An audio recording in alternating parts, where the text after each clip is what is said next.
শুভ সকালের শুভেচ্ছা। আজকে সকাল হচ্ছে কুয়াশাটা একটু বেশি, এই মুহূর্তে একদম সকাল 7টা 7 মিনিট সময়, কিন্তু এরপরেও পূর্ব আকাশে কোনো রকম সূর্য ওঠার কোনো আভাস দেখা যাচ্ছে না কুয়াশার জন্য। একদম জানি না কী কারণে এত ঘন কুয়াশা আজকে। এই হচ্ছে আজকের সকাল, পারিপার্শ্বিক অবস্থা, চারপাশ ক্ষেত খামার, এই ভুট্টা ক্ষেত দেখা যাচ্ছে। ভালো থাকবেন সকলে, ধন্যবাদ। শুভ সকালের শুভেচ্ছা। আজকের সকাল হচ্ছে কুয়াশাটা একটু বেশি, এই মুহূর্তে একদম সকাল 7টা 7 মিনিট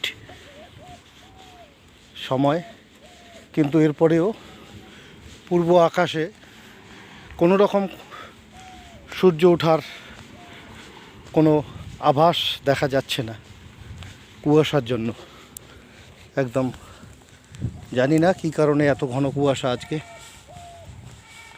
এই হচ্ছে আজকের সকাল, পারিপার্শ্বিক অবস্থা, চারপাশ ক্ষেত খামার, এই ভুট্টা ক্ষেত দেখা যাচ্ছে। ভালো থাকবেন সকলে, ধন্যবাদ।